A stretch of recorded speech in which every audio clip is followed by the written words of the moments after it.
হয়। আবার ফুটবল মাঠে মেসি আর নেইমারের দল আছে না নাই? আছে। তা আমরা ওয়াজের মাঠটাকে কম্পিটিশন বানাবো, 2 ভাগে ভাগ করব। কয় ভাগে? দেখা যাক খেলা কেমন হয়। একটা ভাগ যারা বিয়ে করছে এরা, আর একটা ভাগ করব যারা অবিয়া। দেখা যাক কোন দল জিতে যায় ইনশাআল্লাহ। আগে আমরা লিল্লাহে তাকবীর দিয়ে আমরা দেখব কে জিতে যায় ইনশাআল্লাহ। আগে বিদ্যারা দেন, লিল্লাহে তাকবীর, আল্লাহু আকবার। এ তাকবীর কোন তাকবীর?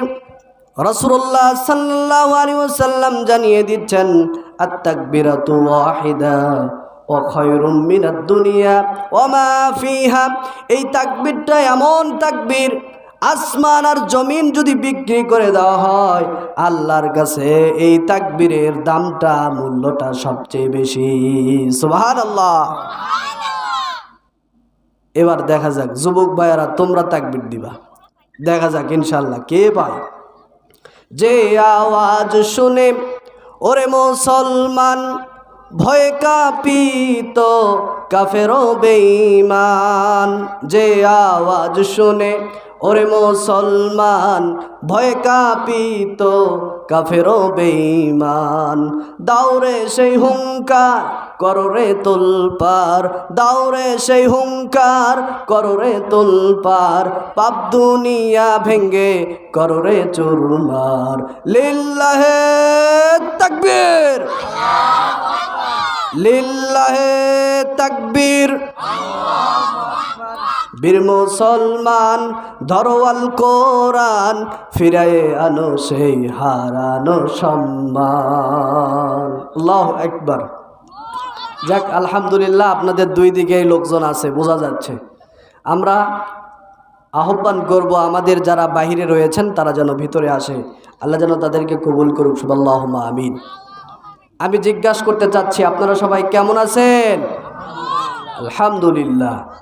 এই যে প্রশংসা করলাম, এ কথা কার? সুস্থ রেখেছেন কে? আল্লাহ সুবহানাহু ওয়া তাআলা।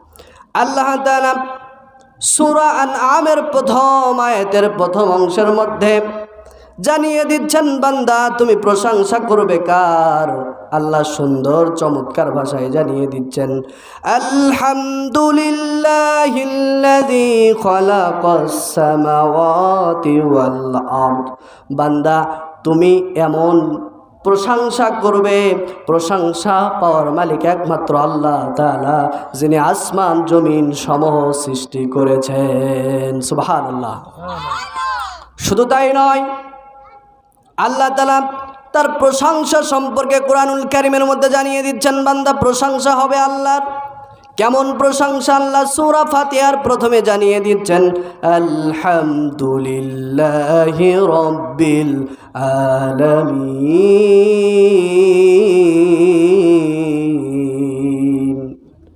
আল্লাহ তাআলা আমাদেরকে জানিয়ে দিচ্ছেন প্রশংসা পাওয়ার মালিক একমাত্র আল্লাহ, যিনি আসমান জমিন সৃষ্টি করেছেন। সুবহানাল্লাহ।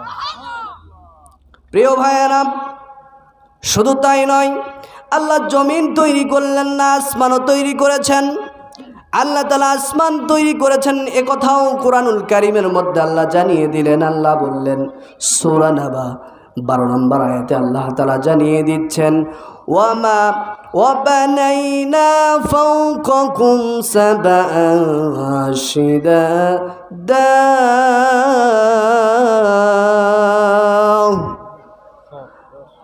আল্লাহ তাআলা জানিয়ে দিচ্ছেন, ও বান্দা তোমার মাথার উপরে যে আসমানটা আছে, এই আসমানটা আমি আল্লাহ 7টি স্তরে 7টা আসমান দিয়ে সুদৃঢ়ভাবে তৈরি করেছি। সুবহানাল্লাহ।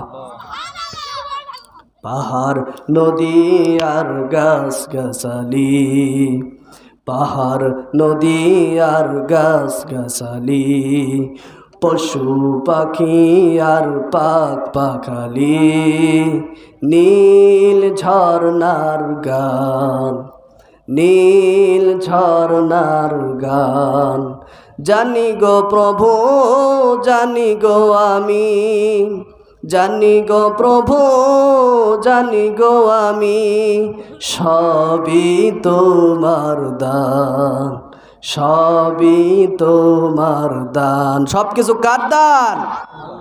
আল্লাহ তাআলার দান। শুধু তাই নয়, আমাদের যে জীবন রয়েছে, আমাদের যে মৃত্যু রয়েছে, এগুলো কার দান? আল্লাহ তাআলা আমাদের জীবন আর মৃত্যুর কথা উল্লেখ করে কোরআনুল কারীমের মধ্যে জানিয়ে দিচ্ছেন। আল্লাহ তাআলা সূরা মুলকের 2 নম্বর আয়াতে আল্লাহ জানিয়ে দেয়, বান্দা তুমি শুনে নাও। আল্লাহ কত চমৎকার করে বলে দেয়। আল্লাহ বলছেন, আল্লাযী খালাকাল মাউতা ওয়াল হায়াতা লিয়াবলুয়াকুম আইয়ুকুম আহসানু আমালা।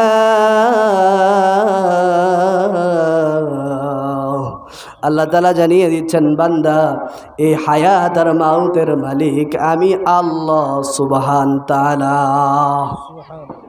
শুধু তাই নয়, আল্লাহ রব্বুল আলামিন আমাদের এই জীবনটা সৃষ্টি করেছেন। এই জীবনের মালিক একমাত্র আল্লাহ তাআলা। সেই আল্লাহকে আমরা ভুলে গিয়েছি, সেই আল্লাহর কথা থেকে আমরা বিরত হয়ে গেছি। আমরা এমন মুসলমান, অন্তরে আমাদের শুধু বিশ্বাস রয়েছে, বাস্তবে কোনো কাজ নাই। এমন মুসলমান হওয়ার চাইতে না হওয়া মনে হয় ভালো ছিল। ঠিক না বেঠি?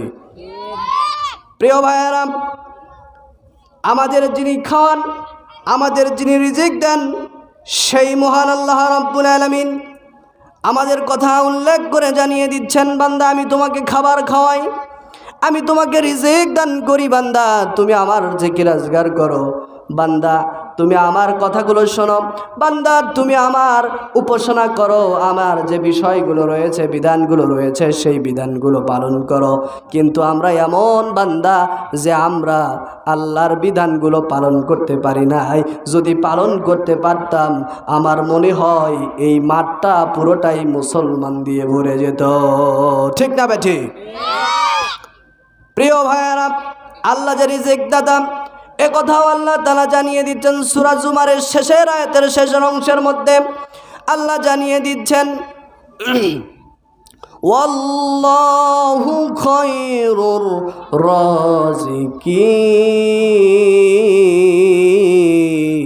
রাযিকিন। আল্লাহ জানিয়ে দিচ্ছেন, বান্দা আমি হলাম উত্তম রিজিক প্রদানকারী। সুবহানাল্লাহ। এজন্য রিজিকের টেনশন আল্লাহ আমাদেরকে যে দিয়েছেন, আমরা শুধু আল্লাহর কাছে সাহায্য করব, আল্লাহর ইবাদত করব, আল্লাহ অটোমেটিকলি আমাদের রিজিকের ব্যবস্থা করে দেবেন। শুধু তাই নয়, এই রিজিককে বাড়ানোর জন্য একটি পদ্ধতি রয়েছে। যদি আল্লাহর প্রিয় বান্দা হতে চান, তাহলে আমাদেরকে বেশি বেশি তওবা করতে হবে, ইস্তেগফার করতে হবে। যদি আমরা ইস্তেগফার করতে পারি, তাহলে দেখবেন আমাদের রিজিকগুলো বেড়ে যাচ্ছে, আমাদের গুনাহগুলো কমে যাচ্ছে, আমরা আল্লাহর রিজিক পেয়ে সন্তুষ্ট হয়ে যাব। বান্দা তুমি যদি আল্লাহর রিজিক নিয়ে যদি টেনশন করতে থাকো, তোমার টেনশন বৃদ্ধি পাবে। আর যদি রিজিকের কথা আল্লাহর উপরে ছেড়ে দাও, তাহলে আল্লাহ তোমার রিজিকটাকে ভালো করে দিবেন এবং আল্লাহ তোমার এই রিজিকটার মধ্যে বরকত দান করে দিবেন। আল্লাহ তাআলা, আমরা বান্দা আমরা গুনাহ করতে পারি, আমরা দিনে রাতে প্রত্যহ সময় গুনাহ করে আছি। এই গুনাহ থেকে বিরত থাকার জন্য মহান আল্লাহকে ভয় করতে হবে।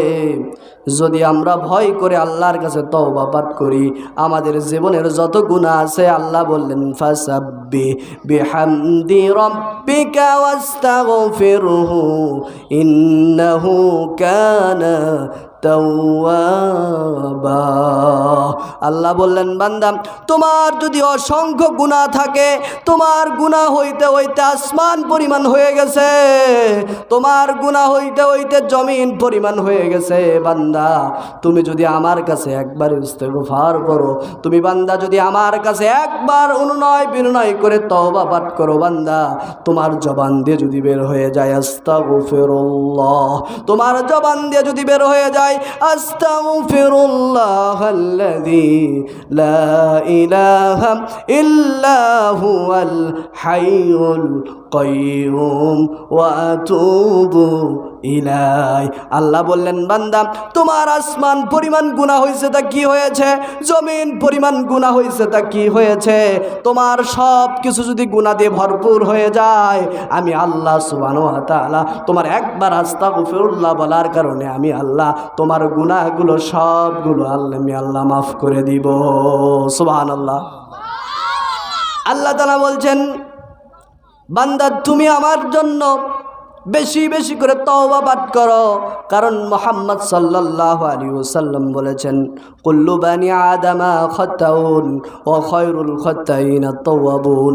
বান্দারে এই দুনিয়াতে যত আদমের সন্তান রয়েছে সব আদমের সন্তানগুলো পাপী।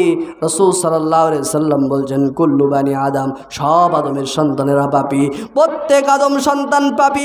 তার মধ্যে সর্বশ্রেষ্ঠ পাপী লোকটা হলো যে আল্লাহর কাছে তওবা করে, আল্লাহর কাছে ক্ষমা চায়, সে হলো আল্লাহর কাছে সবচেয়ে প্রিয় বান্দা। আমরা তওবা করতে পারবো তো ইনশাআল্লাহ? ইনশাআল্লাহ। আমারই ভুলের জন্য আমি তওবা করি বারে বার, আমারই ভুলের জন্য আমি তওবা করি বারে বার। আল্লাহ তোমারই কাছে তওবা করি বারে বার। পৃথিবী না জানুক আমি তো জানি আমি কি পাপ করেছি হায়, আমার পাপের করলে বিচার, বাঁচার আমার নাই উপায়। দয়াময় প্রভু মাফ করো আমায়। তওবা করলে মাফ করবেন কে? আল্লাহ। এজন্য আমরা তওবা করতে পারবো তো ইনশাআল্লাহ? আল্লাহ রাব্বুল আলামিন এর কাছে যদি আমরা তওবা করি, আল্লাহ আমাদের জন্য ক্ষমার একটি পথ রেখেছেন। এই ক্ষমার পথটা এত সুন্দর। আমি আপনাদেরকে যদি বলি সেই ঘটনাটা রাসূলুল্লাহ সাল্লাল্লাহু আলাইহি ওয়াসাল্লামের সময়ে একজন সাহাবী তাবুকের যুদ্ধে গিয়েছে। যাওয়ার সময় এক সাহাবী তিনি তাবুকের যুদ্ধে যাবেন। রাসূলুল্লাহ সাল্লাল্লাহু আলাইহি ওয়াসাল্লাম তার পরিবারকে দেখার জন্য একটা লোককে বলেছেন, তার ভাইকে বলেছেন তুমি তোমার এই পরিবারটাকে একটু দেখো। সাহাবী তিনি তাবুকের যুদ্ধে গিয়েছেন, এদিকে ওই সাহাবীর ভাই তার পরিবারগুলো দেখাশোনা করে, কিন্তু শয়তানের প্ররোচনায় পড়ে তার স্ত্রীর হাত ধরে ফেলেছে। হাতটা ধরার ফলে স্ত্রী হাত ধরার সাথে সাথে বললেন ইত্তাকুল্লাহ, তুমি আল্লাহকে ভয় করো। যুবকটা হাত ছেড়ে দিয়ে দৌড় দিয়েছেন, পাহাড়ে পর্বতে হারায় গেছেন। তিনি পাহাড়ে পর্বতে হারায় গেছেন। আল্লাহর কাছে বলছেন আল্লাহ আমি ভুল করে ফেলেছি, তুমি আমাকে ক্ষমা করে দাও, আমি তোমার কাছে ইস্তেগফার করছি। আস্তাগফিরুল্লাহ আস্তাগফিরুল্লাহ আস্তাগফিরুল্লাহ, আল্লাহ তুমি আমাকে ক্ষমা করে দাও। এভাবে যখন পাহাড়ে পর্বতে হারায় গেলেন, সাহাবীর কথা রাসূল সাল্লাল্লাহু আলাইহি ওয়াসাল্লাম শুনতে পারলেন। সাহাবী কথা শোনার পরে রাসূলুল্লাহ সাল্লাল্লাহু আলাইহি ওয়াসাল্লাম সাহাবীকে ডাকতে পাঠাইলেন। সাহাবী আসে না, সাহাবী আসতে চায় না। তিনি বলছেন আমার রব আল্লাহ যদি এই পাপ ক্ষমা না করে আমার কিয়ামতের দিনে কি অবস্থা হবে, সেই অবস্থার কথা ভয় করে তিনি ইস্তেগফার করছেন, তওবা করছেন, ইস্তেগফার করছেন, তওবা করছেন, ইস্তেগফার করছেন।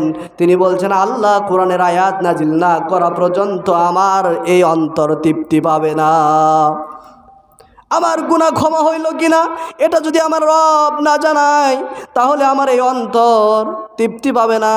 রাসূলুল্লাহ সাল্লাল্লাহু আলাইহি ওয়াসাল্লাম আলী রাদিয়াল্লাহু আনহুকে পাঠিয়ে দিলেন, হে আলী যাও তুমি ওকে ধরে নিয়ে আসো। আলী রাদিয়াল্লাহু আনহু তাকে ধরে নিয়ে আসলেন। রাসূলুল্লাহ সাল্লাল্লাহু আলাইহি ওয়াসাল্লাম মাগরিবের সালাত পড়ছেন। সালাত পড়া অবস্থায় সাহাবী আলী রাদিয়াল্লাহু আনহু সাত করে পেছনের কাতারে দাঁড়ায় গেলেন। দাঁড়ায় যে রাসূলুল্লাহ সাল্লাল্লাহু আলাইহি ওয়াসাল্লাম একটি সূরা পড়ছিলেন, আল হাক্কাতু মাল হাক্কা। রাসূল সাল্লাল্লাহু আলাইহি ওয়াসাল্লামের সূরা শুনে সাহাবী চিন্তা করলেন, রাসূল মনে হয় আমার এই কথাটা বলতে চাচ্ছে, আমার এই ঘটনাটা রাসূল সাল্লাল্লাহু আলাইহি ওয়াসাল্লাম বলতে চাচ্ছে। আল হাক্কাতু মাল হাক্কা, সেই অসম্ভবীয় ঘটনা কি? রাসূলুল্লাহ সাল্লাল্লাহু আলাইহি ওয়াসাল্লামের সাহাবী শুনে স্টপ করে ফেললেন, তিনি বেহুশ হয়ে গেলেন। সালাম ফেরানোর পর রাসূলুল্লাহ সাল্লাল্লাহু আলাইহি ওয়াসাল্লাম দেখলেন তিনি মৃত্যুবরণ করেছেন।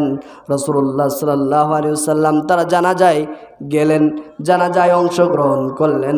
রাসূলুল্লাহ সাল্লাল্লাহু আলাইহি ওয়াসাল্লাম দেখছেন, সাহাবীরা দেখছে রাসূলুল্লাহ সাল্লাল্লাহু আলাইহি ওয়াসাল্লাম তিনি বৃদ্ধা আঙ্গুলের ওপর ভর দিয়ে দিয়ে হাঁটছে। সাহাবীগণ জিজ্ঞাসা করলেন, আল্লাহ রাসূল, আপনাকে তো কখনো আমরা বৃদ্ধা আঙ্গুলের উপর ভর দিয়ে দিয়ে হাঁটতে দেখি নাই, আপনি আজকে এই জানাজার সালাতে কেন আপনি বৃদ্ধা আঙ্গুলের উপর ভর দিয়ে হাঁটছেন? রাসূলুল্লাহ সাল্লাল্লাহু আলাইহি ওয়াসাল্লাম বললেন, ও সাহাবী শোনো শোনো, এই সাহাবীর তওবা আল্লাহ এত কবুল করেছে, এই সাহাবীর তওবা আল্লাহ এত ভালোবেসেছে, যার কারণে আসমান থেকে লক্ষ লক্ষ ফেরেশতা এই জানাজায় অংশগ্রহণ করায়ছে। তোমরা সাহাবী তোমরা যা দেখতে পাও না, আমি রাসূল তা দেখতে পাই। আমি দেখতে পাচ্ছি হাজারো ফেরেশতা তার জানাজায় এসেছে ক্ষমা প্রার্থনার জন্য। আমি রাসূল তাদের জন্য আমি আর উঠতে পারছি না, চলতে পারছি না, তাই বৃদ্ধ আঙ্গুলের উপর ভর দিয়ে দিয়ে হাঁটছি। সুবহানাল্লাহ। আল্লাহ তার তওবা কত কবুল করেছে, আল্লাহ তার তওবাটাকে এত বেশি কবুল করেছে, যার কারণে ফেরেশতারা তার জানাজায় অংশগ্রহণ করেছে।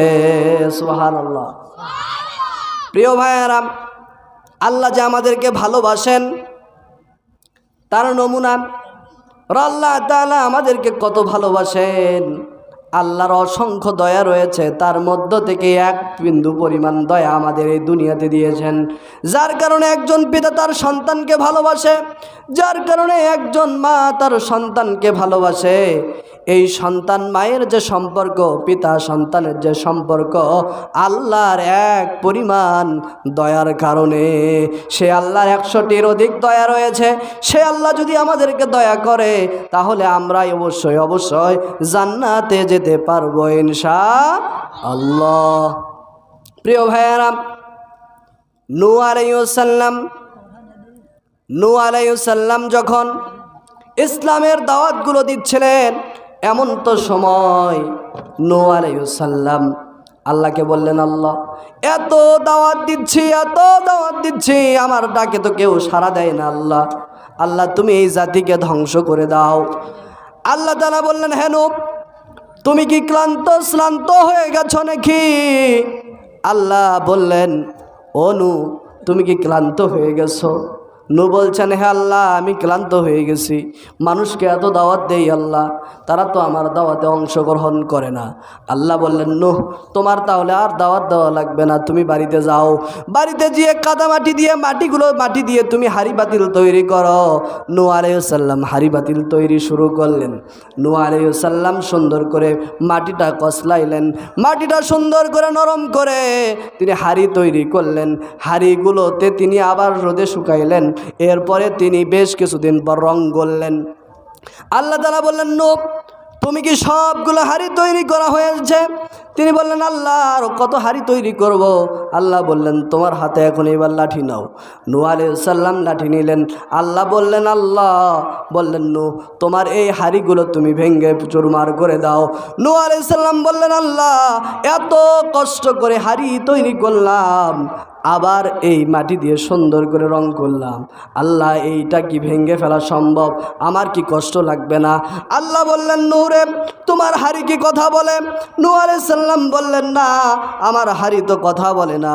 আল্লাহ বললেন, তোমার হাঁড়ি কি চলতে পারে? নূহ বললেন, না, আমার হাঁড়ি তো চলতে পারে না। আল্লাহ বললেন, নূহ রে, তোমার হাঁড়ি কথা বলতে পারে না, তোমার হাঁড়ি চলতে পারে না, আর আমি আল্লাহ মানুষটাকে এত সুন্দর করে তৈরি করেছি, মানুষটাকে এত সুন্দর করে অবয়ব দিয়েছি, এই মানুষের 2টা হাত দিয়েছি, এই মানুষের 2টা পা দিয়েছি, এই মানুষের একটা সুন্দর মুখ দিয়েছি। এই মুখ দিয়ে বান্দা আমার কথা জিজ্ঞাসা করে, আমার কথা আমার কাছে সাহায্য চায়, এই বান্দাটা আমার কাছে তওবা করে, নূহ বলো তো আমি এই সম্প্রদায়কে কিভাবে ধ্বংস করতে পারি। প্রিয় ভাইয়েরা, শুধু তাই নয়, এজন্য আমাদেরকে কোরআনুল কারীমের কথা, কোরআনুল কারীমের জ্ঞান আমাদেরকে অংশগ্রহণ করতে হবে। কোরআনুল কারীমের আমাদেরকে ইলম অর্জন করতে হবে।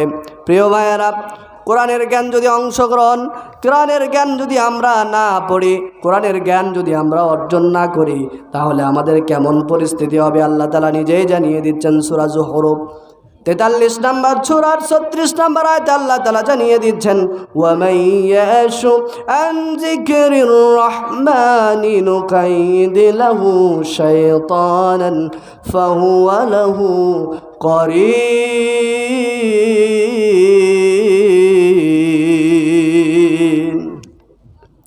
আল্লাহ বলছেন, বান্দা তুমি যে কোরআনুল কারীমের জিকির আজগার থেকে যদি সরে চলে যাও, কোরআনুল কারীমের জ্ঞান অন্বেষণ থেকে তুমি যদি বিরত হয়ে যাও, বান্দা আমি তোমাকে বলে দিলাম তোমার কাছে আমি শয়তান লাগায়া দিব। ফাহুয়া লাহু করিন, আর এই শয়তানটা হবে তোমার বন্ধু, এই শয়তানটা তোমার হবে অভিভাবক, এই শয়তানটা হবে তোমার বিশ্বস্ত বন্ধু। এই শয়তান যাই বলবে বান্দা তুমি তাই তাই শুনবে। শুধু তাই নয়, আল্লাহ তাআলা সূরা তাহা 20 নম্বর সূরার 124-25 নম্বর আয়াতে আল্লাহ জানিয়ে দিচ্ছেন, কোরআনুল কারীমের জ্ঞান যদি আমরা অন্বেষণ না করি, আল্লাহ জানিয়ে দিচ্ছেন, ওয়ামান আরাদা যিকরি ফাইন্না লাহু মাঈশাতান দাঙ্কা ওয়া নাহশুরুহু ইয়াওমাল কিয়ামাতি আ'মা। আল্লাহ বলছেন, বান্দারে তুমি যদি কোরআনুল কারীমের জ্ঞান অন্বেষণ না করো, তুমি যদি কোরআনুল কারীমের জ্ঞান যদি না অর্জন করো, কোরআনটাকে যদি শিক্ষা গ্রহণ না করো, বান্দা তোমার জীবনে আমি দুইটা ক্ষতি দিবাম। আমি আল্লাহ দুইটা ক্ষতি দিলাম। 1 নাম্বার ক্ষতি, বান্দা তুমি যদি কোরআনের জ্ঞান অন্বেষণ না করো, আমি আল্লাহ তোমার যে জীবনটা প্রশস্ত জীবন দিয়েছি, এই প্রশস্ত জীবনকে আমি আল্লাহ সংকোচন করে দিব, ছোট করে দিব। এই জীবনের মধ্যে শান্তি বলতে কিছুই থাকবে না, তোমার এই জীবনের মধ্যে অশান্তি থাকবে, হাহাকার থাকবে। বান্দা বান্দা তুমি যদি এই হাহাকার নিতে চাও, তাহলে কোরআন থেকে দূরে থাকো। আর যদি শান্তি নিতে চাও, কোরআনুল কারীমের দিকে চলে আসো, কোরআনুল কারীমের মজলিসে বসো, কোরআনুল কারীমের জিকির আজগার করো।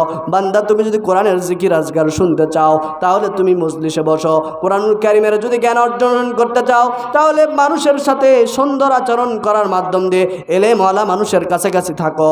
আল্লাহ তাআলা জানিয়ে দিচ্ছেন, ক্বালা রাব্বি লিমা হাশারতানি আ'মা ওয়া ক্বাদ কুনতু বাসীরা।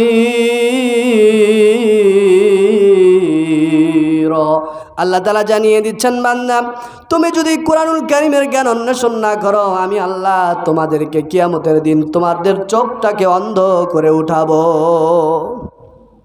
প্রিয় ভাইয়েরা, দুনিয়াতে জীবনে আপনার সংকোচন, দুনিয়াতে শান্তি বলে কিছুই পাবেন না, আল্লাহ ওয়াদা দিচ্ছে। আর আল্লাহ 2 নম্বরে বলছে, কিয়ামতের দিন যখন তুমি উপস্থিত হবে, তোমার এই চোখটাকে আমি আল্লাহ অন্ধ করে উঠাবো। তুমি যদি অন্ধ হয়ে ওঠো বান্দা, তাহলে তোমার পরিস্থিতি কেমন হবে? সেই দিন ওই বান্দাগুলো বলতে থাকবে, ক্বালা রাব্বি লিমা হাশারতানি আ'মা ওয়া ক্বাদ কুনতু বাসীর। আল্লাহকে বলবে, আল্লাহ গো, আমি তো দুনিয়াতে চক্ষু বানছিলাম, দুনিয়াতে তো সুন্দর সুন্দর দৃশ্য দেখেছি, মসজিদ দেখেছি, আরও কত কি দেখেছি, মসজিদ দেখেছি, মাদ্রাসা দেখেছি, বাবা মাকে দেখেছি, সুন্দর সুন্দর গাছপালা দেখেছি, আল্লাহ আজকে আমার চোখটা অন্ধ কেন? আল্লাহ সেদিন বলবে, বান্দা তুমি আমার এই কোরআনুল কারীমের জিকির আজগার থেকে বিরত ছিলে, তুমি এই মজলিস থেকে বিরত ছিলে, কোরআনের জ্ঞান অন্বেষণ করা থেকে বিরত ছিলে, তুমি আমাকে প্রখর অন্তরে অস্বীকার করেছিলে। বান্দা আমি এজন্য তোমার 2 চোখটাকে অন্ধ করে উঠাইয়াছি। প্রিয় ভাইয়েরা, শুধু তাই নয়, আল্লাহ সুবহানাহু ওয়া তাআলা আমাদেরকে কোরআনুল কারীম জ্ঞান অন্বেষণ করার জন্য আল্লাহ এমন একটি গ্রন্থ দিয়েছেন, কোরআনুল কারীম। এই কোরআনুল কারীমের মর্যাদা অনেক, এই কোরআনুল কারীমের মর্যাদা অতি বেশি।